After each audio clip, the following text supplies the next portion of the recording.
of prayer यानी कि प्रार्थना गोटे समय अच्छे प्रार्थना गोटे समय आप पढ़ी पारे से आप पढ़ी पारे जो मैंने भी चाहती पढ़ी पारे तेणु क्षमा करेंगे आउ देखु ये टाइम भितर आप रही टाइम ऑफ प्रेयर प्रार्थना गोटे समय अच्छे आप पढ़ी पारे बाइबल खोलिक प्रथम पितर 4 पर्व 7 पद मात्र समस्त विश्वर अंतिम काल सन्निकट समय बेले कौन टाइम रो अर्थ होची ओडिया अर्थ समय समय रो शुद्ध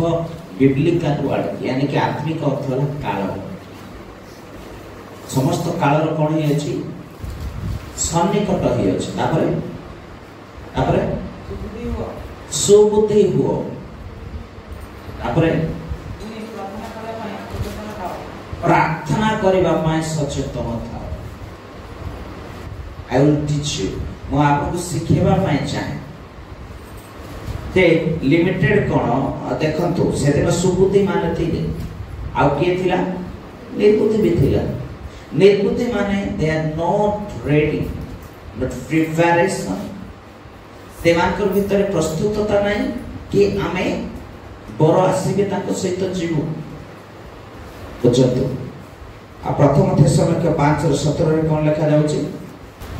5:17 निरंतर प्रार्थना ओके नंबर 2 नंबर 3 होची time of what time of what बोले कोन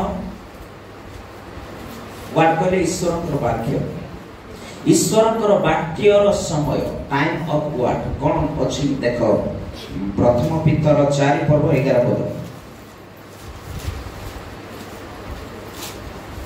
प्रथम पितर 4:11 केही जदि प्रचार करे ईश्वर को वाक्यर प्रचार को परि प्रचार करू केही जदि सेवा करे शक्ति प्राप्त लोक पर सेवा करू जेपरि यीशु ख्रीष्ट के द्वारा ये गौरव होबे आमे काहा को गौरव दउछु मोर वाक्य टिके भल लागो मोर प्रचार टिके भल लागो 3 नंबर 3 होछि टाइम ऑफ थैंक्स धन्यवाद देवा गोटे समय अछि अब लिखा जाए प्रथम थेसलोनिके 5:18 रे धन्यवाद देवा गोटे समय अछि सब अवस्था रे धन्यवाद दियो हालेलुया कारण तुम मान कर विश्व रे ख्रीष्ट यीशु को ठारे यहा रिपोर्टी को मने रखिबे ते आसुछ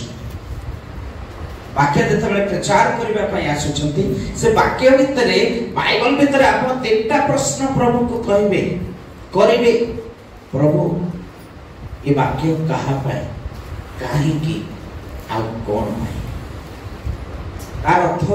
ए वाक्य काहे की अर्थात सेठी आउ तीनटा दिन सोचे तीनटा कोच कोन पाए काहे की किपरे काहा को कहा जाय छी को अवस्था रे कहा जाय छी